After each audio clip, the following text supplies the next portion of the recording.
Ghost Hunting in New England, your favorite spooky podcast.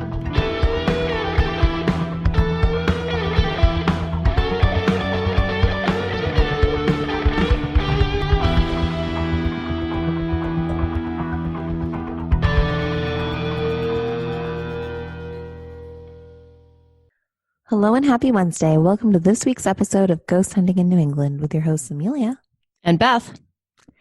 And today we are talking about something really cool and interesting. Of course. We're doing the big L this week, or the big L's. The big L's. The big L's. For libraries and lighthouses. And we're going to talk about haunted libraries and lighthouses. Yes. Which I guess is three of my favorite describe things. Them like it's.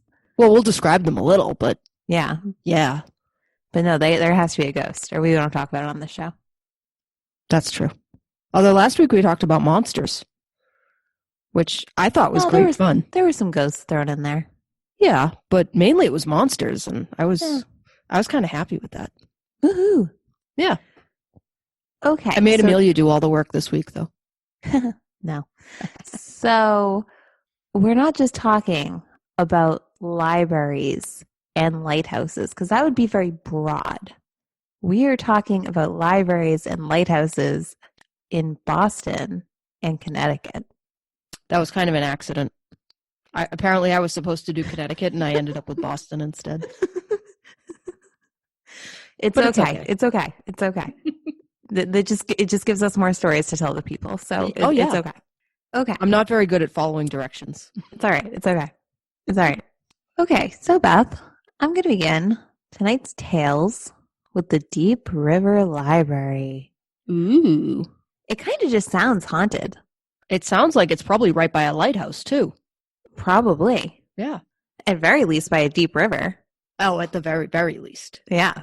Since the 1950s, the library has experienced paranormal activity that includes early morning noises and voices that ask question after question in about 20-second intervals. What is your name? What year is it? What am I doing here? These questions can also be followed by flashes of light. The building was built to be a magnificent home in 1881 by Richard Pratt Spencer. Now, never trust a man with two first names. A local and prominent businessman, Spencer lived in the home with his second wife and 3 children until he passed away. He's got 2 first names and 2 wives? 2 for 2. Look at that. Sorry. I'll try not to interrupt too much. It's okay.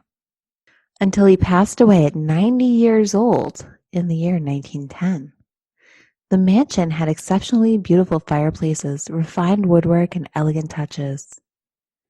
When Spencer's widow, Julia, died in 1932, his son sold the home to the Staybrook Library Association, which I would kind of like to point something out.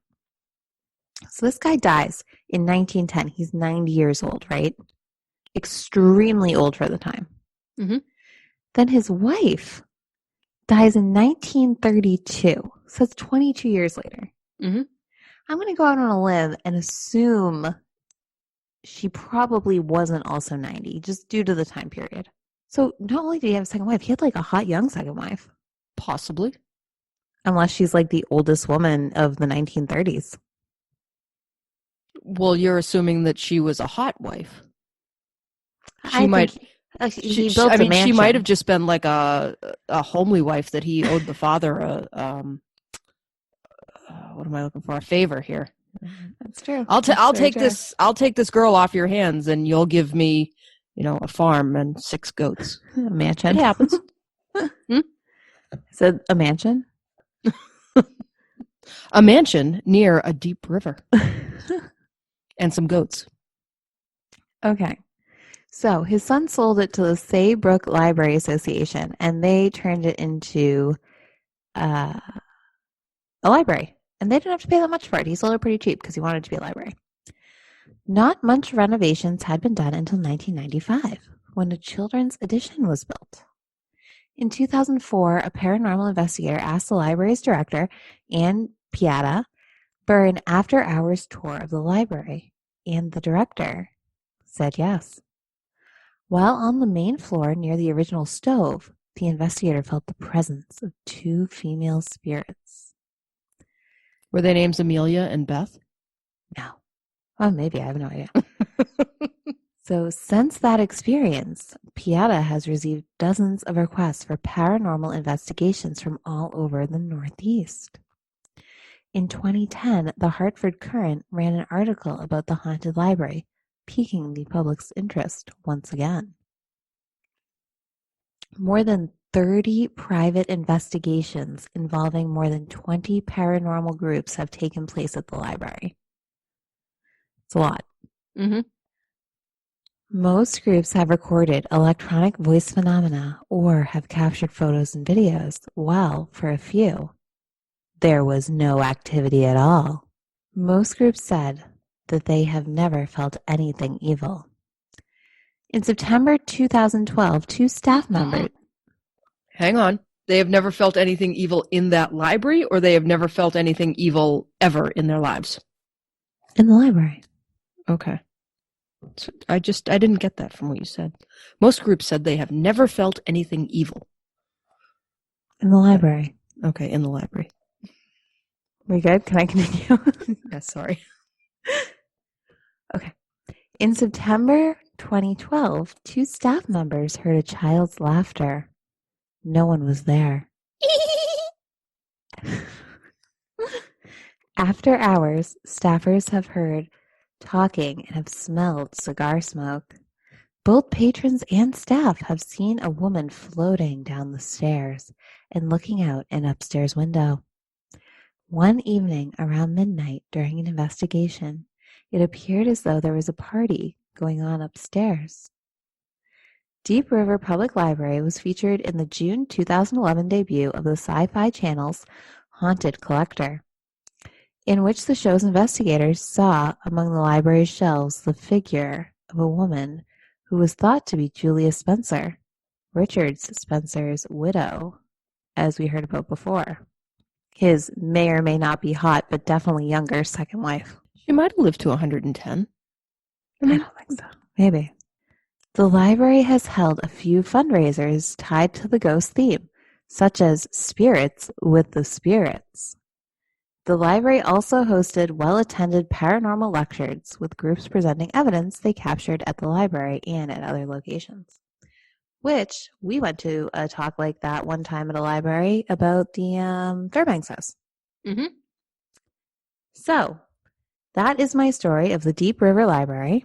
I didn't, and I should have, because we're talking about libraries, and I feel like one of these librarians is going to hear this and expect us to have all of our references. But one that I did read a lot of was on the American Libraries Magazine's website. And this library director actually wrote an article, and it is incredibly well written. That was a good story, Amelia. Thanks. Which part did you find the spookiest about it? I find children's voices very scary because I have heard children's voices a lot and have conducted investigations with Tenny Kumar, who says that whenever you hear a child's voice, she thinks it's really a demon in disguise. That's horrible. Yep. Sure is. So, by Tenny's logic, there are demons in your library. In this library, yeah. The library in your story. In the story, yeah. Okay. I don't have a library. Do you want to hear about my library now? Yes. So, among the many amazing establishments that the founding fathers of the United States set the stage for, none are quite as widely used and widely misunderstood as libraries. The idea of a free public library was unknown before Revolutionary America, and before that, libraries were private collections, usually owned by wealthy men who would hoard books in their fancy reading rooms as a way to demonstrate their considerable wealth. Or colleges would have vast libraries accessible to the wealthy students who attended the school. Membership libraries had been in existence from as far ago as 2000 BC in what we now call Egypt. Basically, to become a member, you had to buy shares or pay a membership fee. Then you had access to the library as a social club. Read, debate, catch up with friends, have a coffee. There was no tea in revolutionary America. That would have been unpatriotic. Libraries were gathering places for the intellectual class of the 17 and 1800s. In 1833, Petersboro, New Hampshire accidentally opened the first free public library, and when the funds ran out, they passed a law in 1849 to fund the library with tax dollars. So that's just a quick history of public libraries.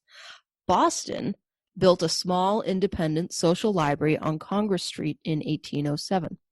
The Boston I'm going to struggle with this the whole time, aren't I?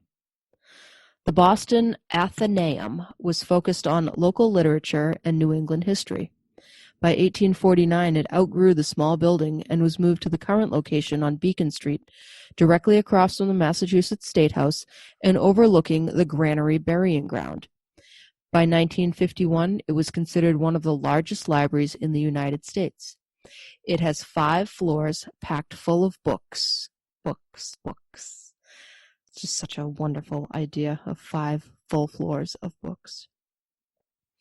So before we get to the ghost story, and I promise there is a ghost story, I want to talk about a really, really creepy book that is owned by the Boston Athenaeum. It's called The Skin Book. Yep. I know about this. Have you seen it? I have not seen it, but I do know about it. Okay. Well, maybe someday we'll go and see it. In 1809, the world saw the birth of James Allen in Lancaster, Massachusetts. Oh, somebody else with 2 first names here, Amelia. James Allen was the type of kid who wouldn't have been caught dead in the library, and you'll appreciate the irony in a moment. By 15 years old, he was a career criminal. He was in and out of jails and prisons for various crimes. He had a slew of aliases, including Jonas Pierce, James York, Burley Grove, and George Walton. Robbery was his favorite crime, and he was a widely known highwayman. In the course of his jail stays and his robbering lifestyle, he caught tuberculosis. Check out our episode a few weeks ago for details on tuberculosis in the U.S. during the 18 and 1900s. As James Allen lay dying on his bunk, he asked the prison warden to take his confession and write his life story. The prison warden wrote James' life story in approximately 40 pages and then heard James' unusual demand. James wanted the text bound in his own skin. And so it shall be. When James died a few days later, a large part of the skin on his back was removed and sent to a tannery to be dried and stretched, or whatever they do to animal skin to make it leathery. Then the skin was sent to a publisher who bound the pages with James Allen's skin. In some locations, I heard there were 2 books created, and in other sources they indicate 1 book was made. The book now belongs to the Boston Athenaeum, but no one's really sure how it got there. The most common explanation is that James Allen bequeathed a copy, or the copy, to James Fenno, to John Fenno. James Allen contended that in all his robbering ways, John Fenno was the only man who ever stood up to him or fought back when James was robbing them. And the story is that John Fenno and his descendants used the book as a paddle to punish naughty children. One of the Fenno descendants turned the book over to the Boston Athenaeum, where you can see it today. And now, the ghost. Hold on. What the heck kind of gift is that, though? What do you mean? Like, is it...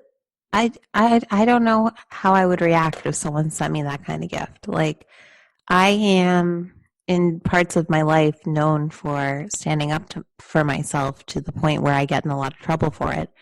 And if one of those people was like, "Dear Miss Amelia, you stood up to me one time when I was being rather crass. Here's a book bound in my skin," I'd be like, huh.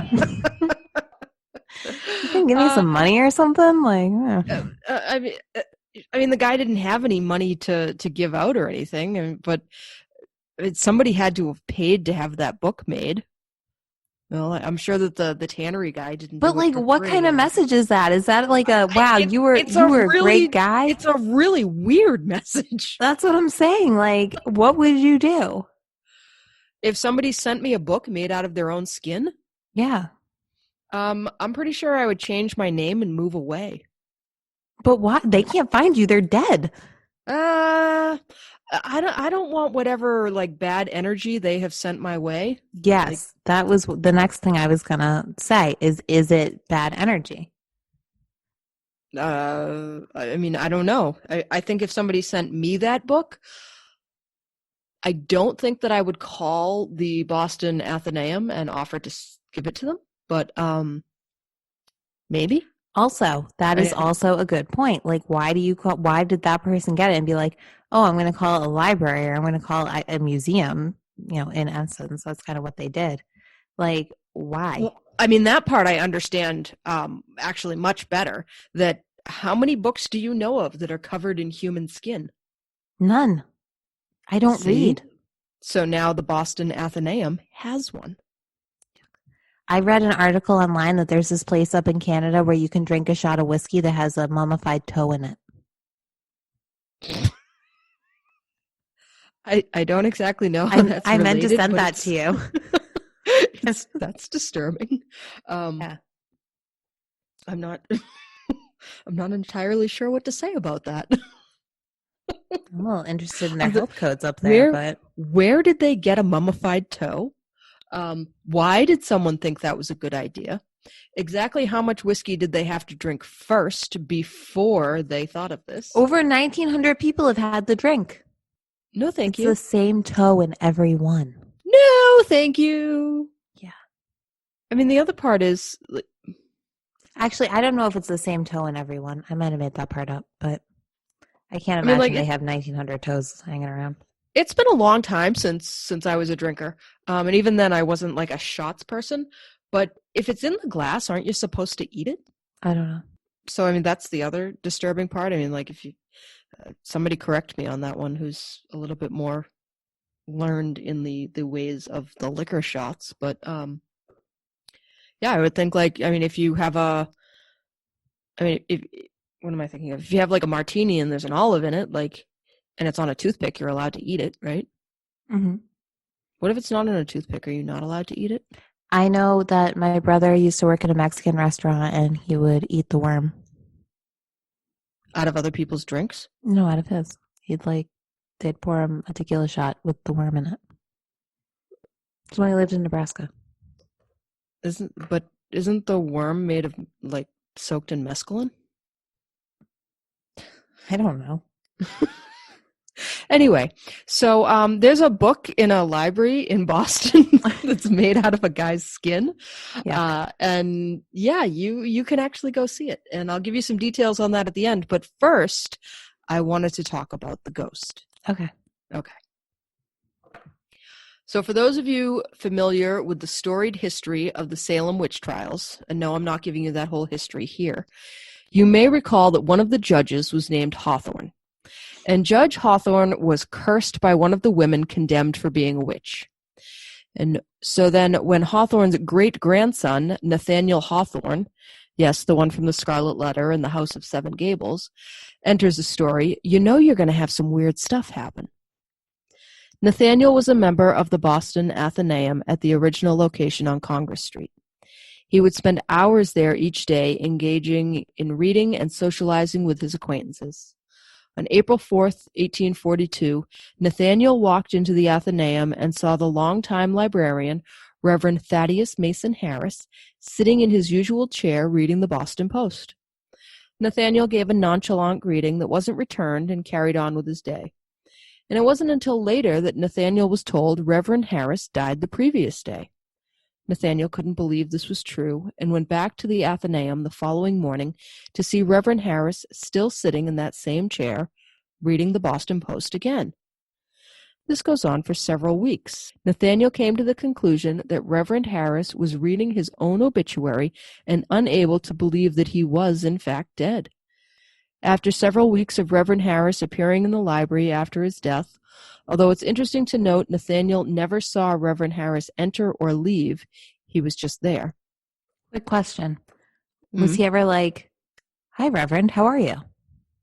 Well, he gave him like that nonchalant greeting, but it wasn't returned. And yeah, it seems like there was no interaction between them. Reverend Harris reportedly looked right up at Nathaniel and made eye contact.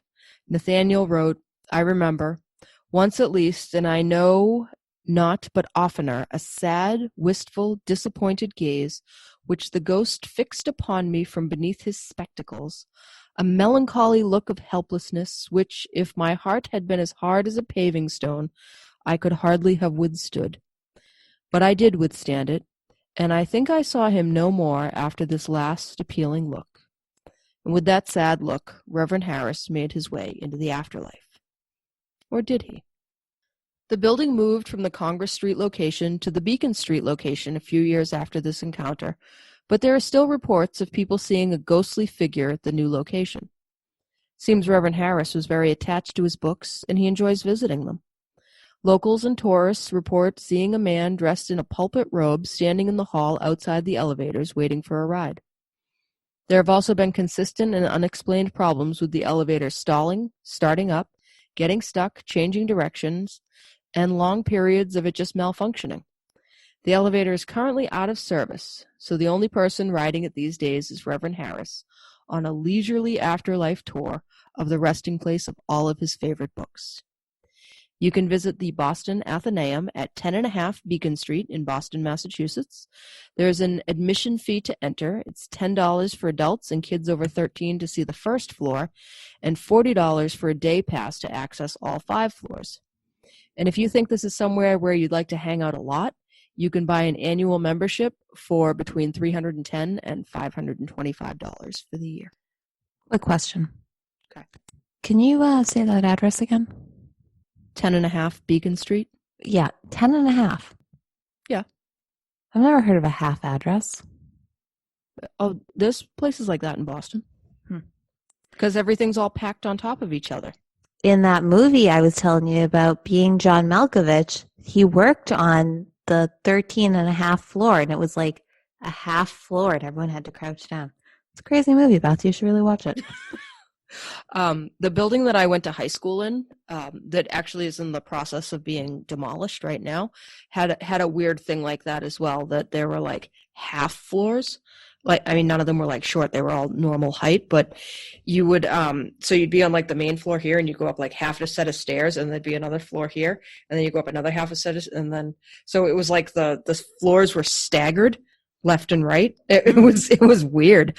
It was, apparently it won awards when they built it back in the 60s, but they actually had to demolish it because the way that it was built, there was no way for them to update it to make it ADA compliant, or it was built out of solid concrete. So in order to run any of the Wi-Fi, they had to drill holes through the walls, like just 18 inches of solid concrete. And like, my high school was concrete too. It was created by some guy who does prisons.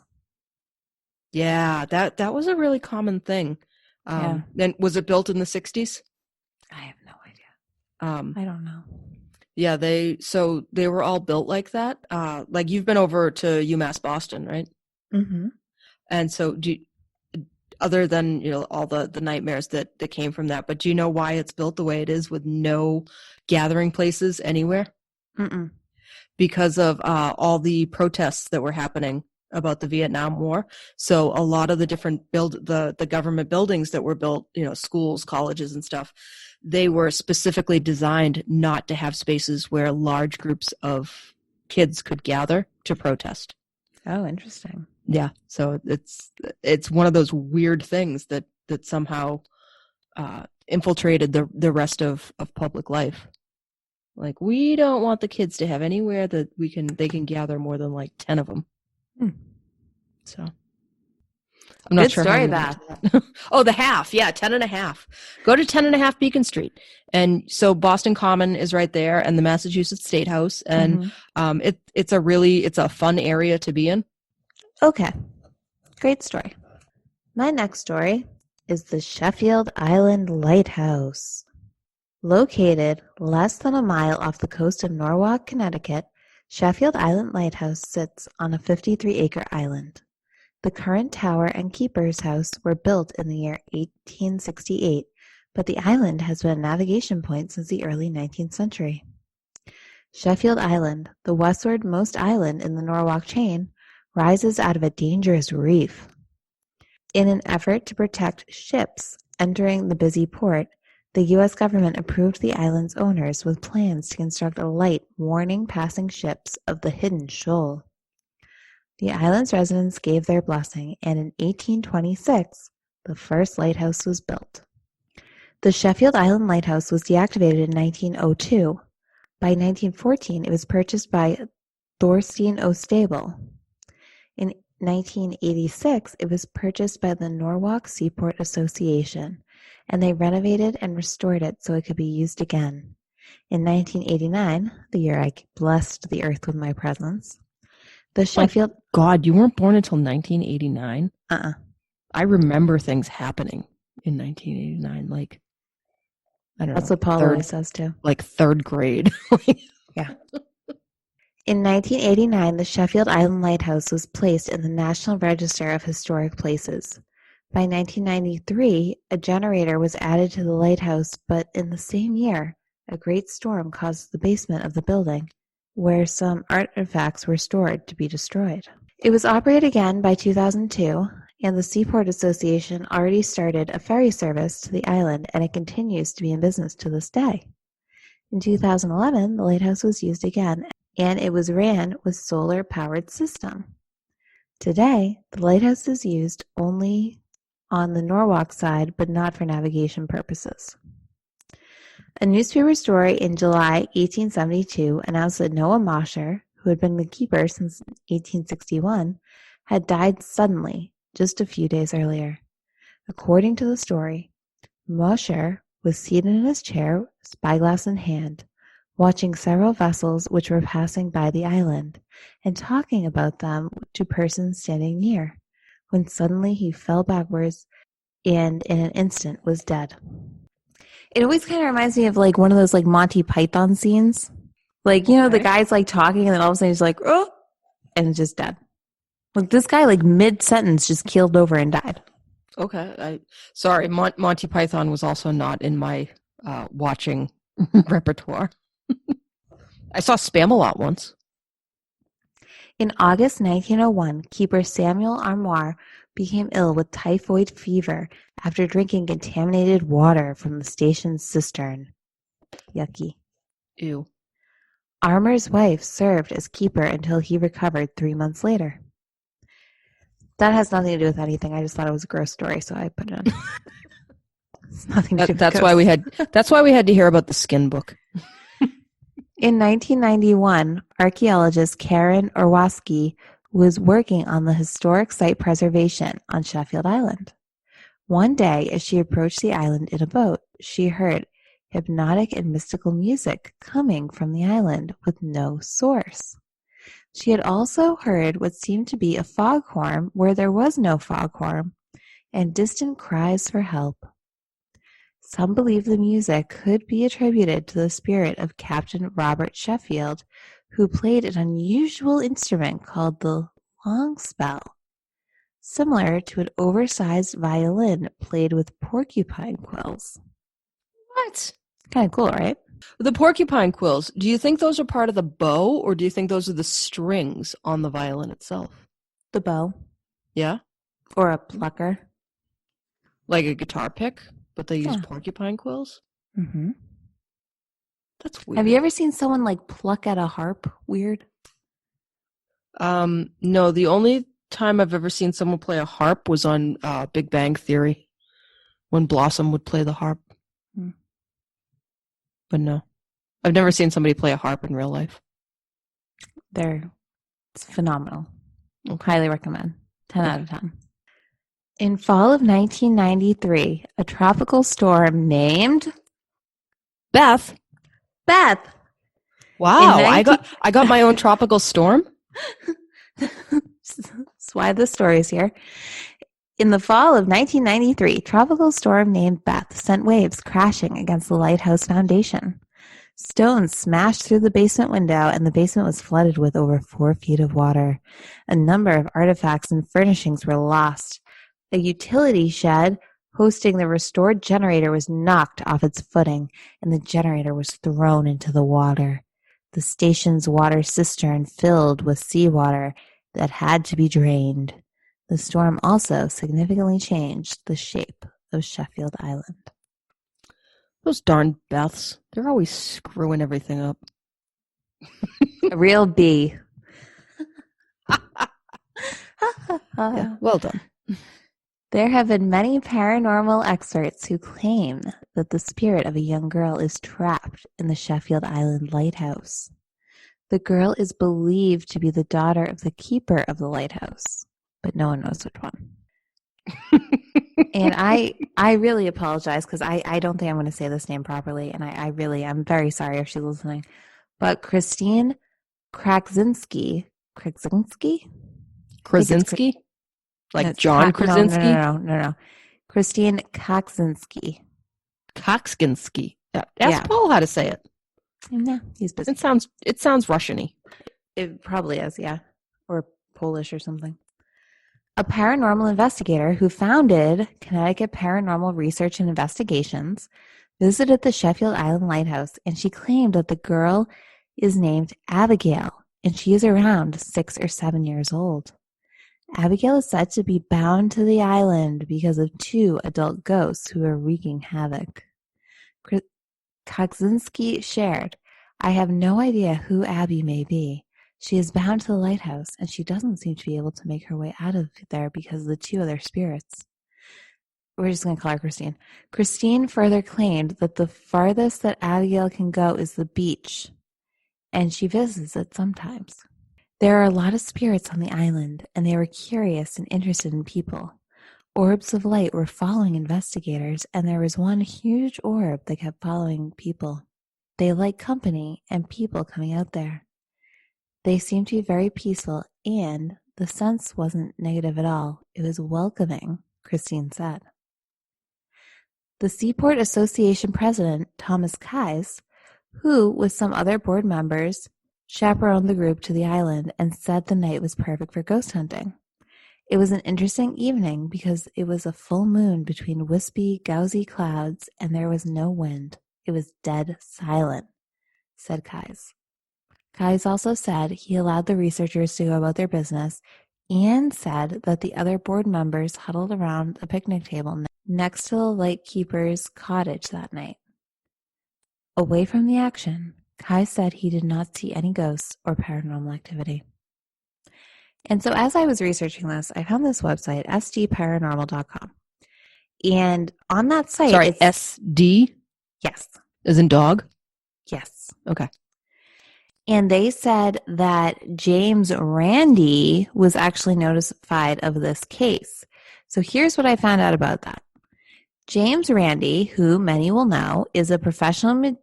I'm going to explain. A professional magician and supernatural skeptic, said he wasn't the least bit impressed with the statement sent to him about Kaczynski's visit to Sheffield Island.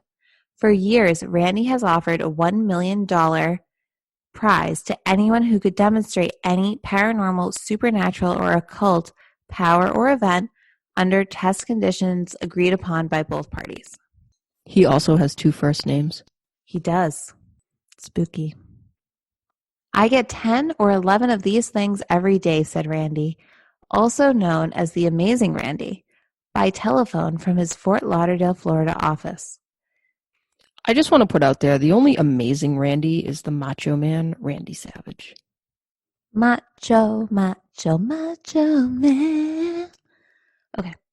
There is no sort of control on these sorts of things. These people are over-instrumented and have no skills handling the instruments, he said.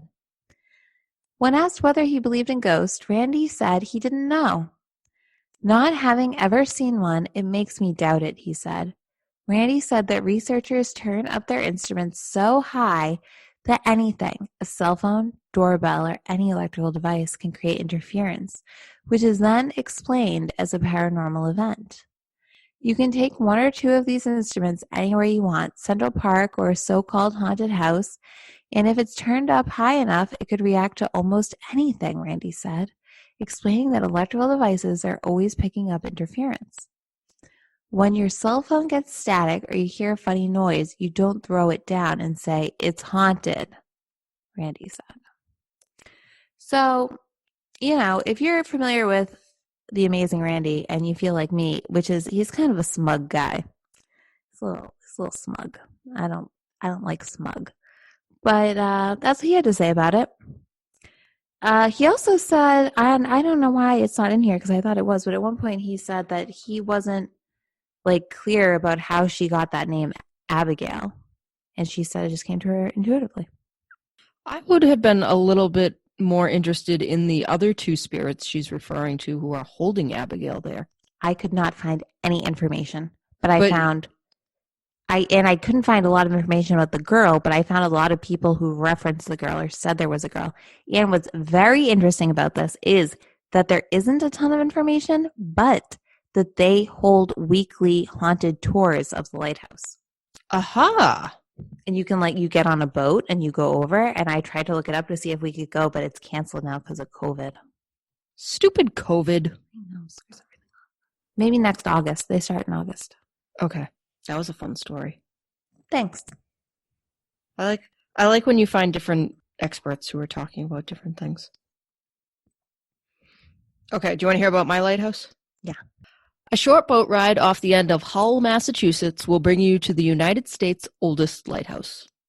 Boston Light sits on a small island called Little Brewster, one of the many Brewster Islands that dot the vast spaces of Boston Harbor. At high tide, the entire island of Little Brewster is less than 1 acre, but it was determined by the American colonists to be an ideal place for a lighthouse to warn ships entering the harbor of the hazardous rocks and rocky shoals to be found. In 1717, a wooden lighthouse was built on the island, and almost immediately tragedy followed. The first lightkeeper, George Worthylake, I wanted to put in a joke here, something about maybe he should have stuck to lakes instead of oceans, but I was going to say the same thing.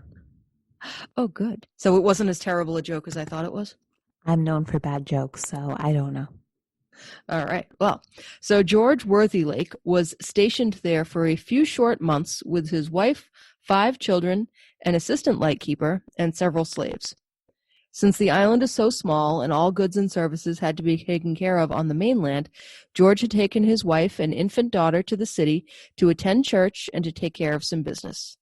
As they returned to the island on November 3rd, they dropped anchor a slight distance off the shore of Little Brewster, and one of the slaves, Shadwell, brought a canoe out to ferry them ashore.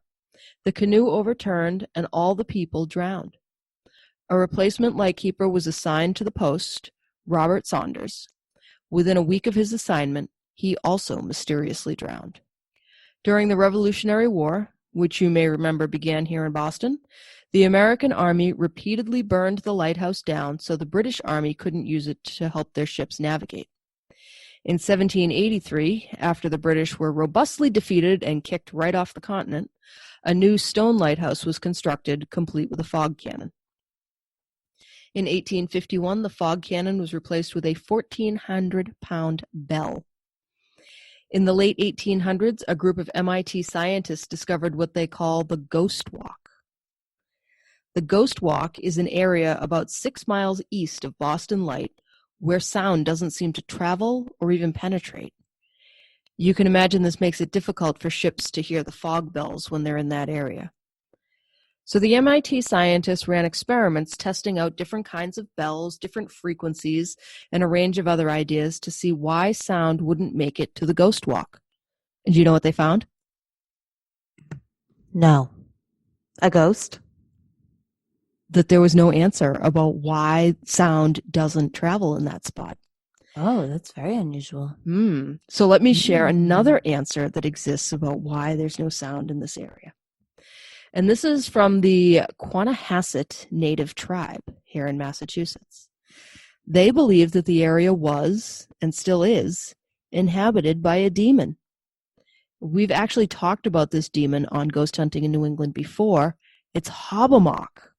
Oh, interesting. Yeah, that same demon that's been wreaking havoc on the Bridgewater Triangle is also causing shipwrecks in Boston Harbor.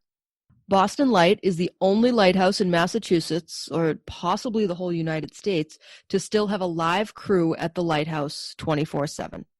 It's manned primarily by sailors from the Coast Guard station in Hull, but it's also upkept by volunteers. And there have been some spooky experiences there over the years.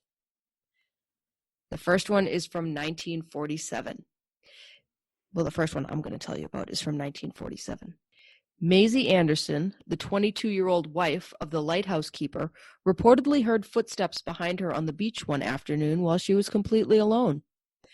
As she tried to sleep at night, she was kept awake by what she described as a presence in her room.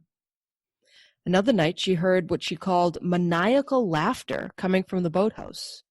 And yet another night, the laughter was coming from the Fog Bell house. Some nights, she would hear a young girl's voice crying and wailing, and then calling out, "Shadwell!"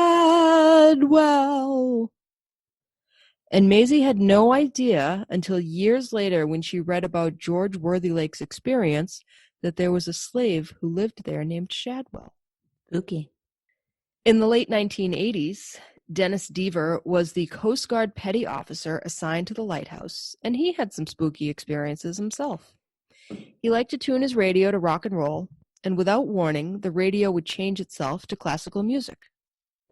Now, this is the 1980s, so his radio had the old-style tuning knobs, not like the digital buttons that we have now. Somehow, the tuner was dialed all the way over to 102.5 WCRB. Now, I have to admit, I didn't actually get that particular detail from any of the works that I read. I actually had to just go into my own memory and think back to what was the classical music station in Boston forever, because, Grandma and Papa would always have it on at their house, and my dad would listen to it constantly, so it was 102.5 WCRB. I think now 102.5 is a country station, maybe. Yeah, I think so too. Yeah. Anyway, so back to Dennis Deaver. He also saw a man standing in the lantern room one day, except when he ran to the lantern room, there was no one there. And as he thought about it, he realized the man he had seen was wearing an old lightkeeper's uniform. Over the years, other people have reported cold spots, footsteps in the lighthouse when no one was there, rocking chairs that start rocking on their own, and, Amelia, you'll love this. One person had a cat with them on the island, and the cat just became very agitated all the time and would randomly hiss at unseen somethings. Oh, my cat does that. Oh. In all the apartments you guys have lived in? Mm-hmm. She doesn't do it. She doesn't do it in my new one as much. As much? Almost never, actually. Okay. I mean, my cats in the 4 years I've had them, I've never seen them randomly get all upset and hiss at something not there. Yeah, Liddy does stuff like that. She's a weird cat. Okay, well. All right, so last I wanted to share this story from Coast Guard Compass. So this is about Joanne Levine Schroer. I think it's Schroer. And she lived at Boston Light from 1948 until 1950, and this is the story that she tells. When we went out to the island, the second-floor bedroom that faces the light itself was always locked.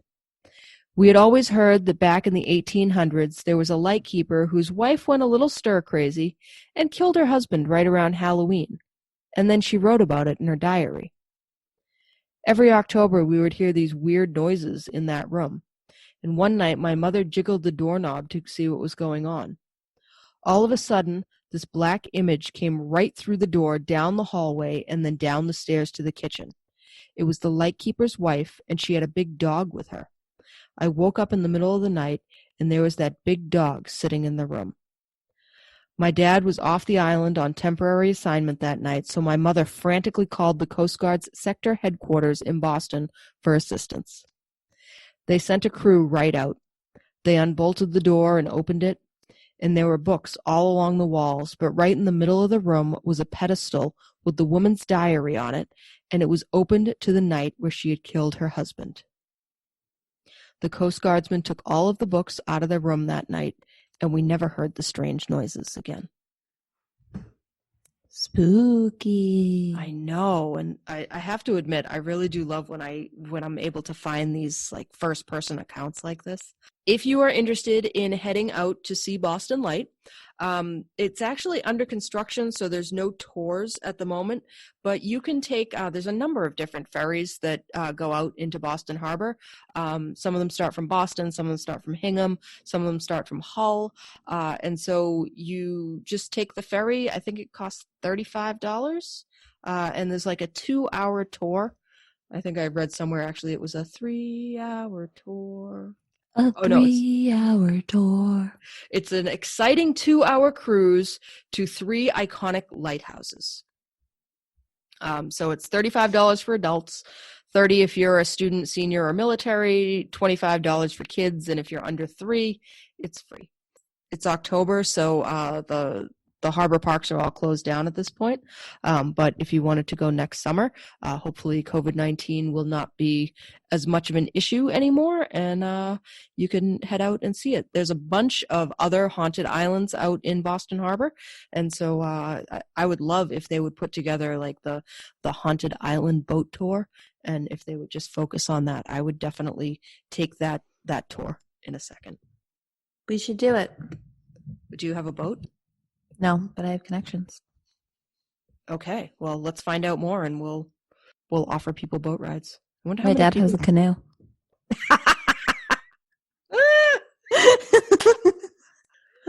Good story, funny. Good story. Okay, you want to hear my final story of the evening? You have a bonus story? I have another story, yeah. Awesome. All and right, it's getting late, so we might skip mail this week because I'm like ready for bed. I was ready for bed before we started. Yeah. the people need their ghost information. Oh, I totally agree. But this is like the latest we've ever recorded. The Stratford Shoal Lighthouse. The Long Island Sound waterway along the New York and Connecticut borders contains one of the most treacherous waterways along the eastern seaboard. With many islands and reefs, lighthouses were needed to be built to aid mariners and shipping traffic from crashing on these rocky formations in the stormy weather. Stratford Shoal Lighthouse, often referred to as Middle Ground Lighthouse, is located on a rocky shoal roughly a mile in diameter, with most of it submerged 9 feet below mean sea level midway between Stratford Point in Connecticut and Long Island's Old Field Point in New York. Although initially the lighthouse was due to be completed around 1872, consistent severe weather delayed its completion until being lit in 1878, with 60-foot granite tower to withstand these dramatic conditions. Before the lighthouse was built, the ship Trustful was ready to set sail out of Bridgeport with a load of church bells, as a major storm was approaching. As the storm drew closer, some of the crew started talking about staying on land and abandoning ship. The captain, who was notified of these events, told all crew members that if the ship sank, the bells would peal a dirge to the white-livered folk. And I like to think he says it kind of like a pirate, but I don't know how to do a good pirate accent. But it's peal a dirge to the white river folk. Yeah. Peal a dirge to the white-livered folk. No, that's like kind of like a bad Irish accent. I don't know. But but it's just it's a very like nautical thing to say. Okay. So the bells would peal a dirge to the white-livered folk who stayed behind. The crew... A dridge or a dirge? A dirge. Peal a dirge to the white-livered folk. Okay. Aye, matey. Aye. The crew reluctantly stayed aboard, and, as almost a prophecy, the ship ran into the shoal and sank, drowning all crew members. Many mariners have claimed after that when approaching the shoal in inclement weather, the muffled sound of church bells can be heard coming from below the waves. Ooh. Spooky. Due to its isolation, keepers of the Stratford Shoal Lighthouse sometimes would develop psychological issues. One such keeper was Julius Coster, the second assistant keeper and the lighthouse rookie. In 1905, he was left behind with first assistant Marl Hughes, while the head keeper went ashore to gather supplies. There, Coster, who was a bit mentally unstable to begin with, got in an argument with Hulse and lunged at Hulse with a razor blade. Bum, bum, bum. Hulse was able to avoid being cut and persuaded Coster to put away the razor. A few days later, Coster locked himself in the lantern room with an axe. He then stopped the rotation of the light and threatened to smash it and kill himself. Once again, after hours of pleading, Hulse persuaded Coster to come out and talk to him. When Coster came out of the lantern room, he then decided to jump off the tower into the water. Hulse quickly dove in after and rescued him. Fearing for his safety and for Coster's as well, Hulse tied Coster up and kept him at the lighthouse tower for 2 days until help arrived. Just tied him up for 2 days. Yeah. Well, hopefully fed him and watered him and changed his bucket. Hopefully gave him a bucket. Coster was taken off the island and transported to a sanitarium in New York, where he ended up killing himself just a few days later. Although Coster did not perish at the lighthouse, many believe his spirit appears in the lighthouse throwing tantrums. Keepers and Coast Guardsmen have witnessed doors slamming in the middle of the night, chairs thrown against walls, and posters all ripped down. Hot pans of water have also been observed being flung onto the floor from the stove. Although the lighthouse was automated in 1969, local mariners going by the lighthouse still claim to hear lots of banging, grinding noises, and loud sounds as the ghost of Coster continues to cause trouble at the lighthouse. The only thing scarier than a toddler having a tantrum is a ghost having a tantrum. It's very spooky. You know, a toddler will grow out of it. And also a toddler, you can like pick up and remove them from anything they can hurt themselves or you with. But yeah, a ghost like throwing like boiling water off the stove, that's frightening. Very frightening. I have information.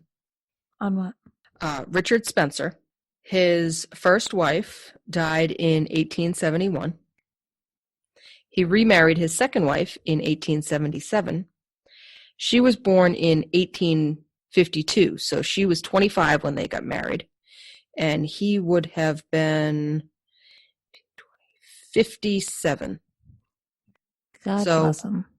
And they were married for a long time. Young, hot wife. Mm-hmm. But they were married for 43 years. That doesn't mean anything. You're a young, hot wife. I was when I got married. You're still a young, hot wife. Oh, come on, Beth. Stop that. Don't talk about my friend Beth that way. I'm wearing a flannel shirt and like mom jeans.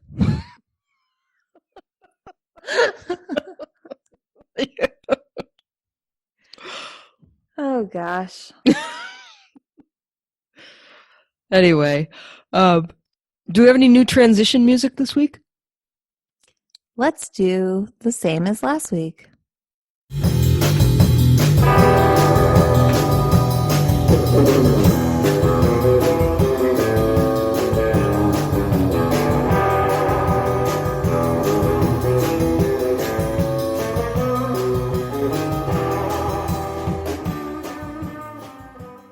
And you know what, Beth?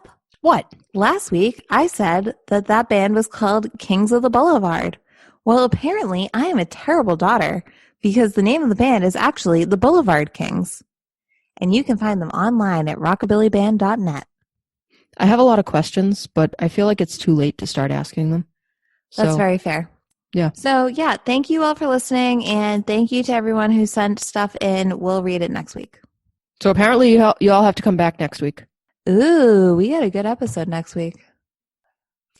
You can send us a message if you are unhappy that Amelia has decided not to read messages this week. You can email her at ghosthuntinginnewengland@gmail.com. She also accepts shirtless pictures. The more creative, the better. You can find us on all the social medias, and if you don't know what they are by now, please listen to another episode where we tell you where they are there. And feel free to send us a DM on Instagram, because that's what I feel like everyone's doing these days. Everyone's DMing us. Yeah. Yeah. And rate, review, subscribe, 5 stars, 5 stars, 5 stars. And as always, Happy hunting. happy hunting.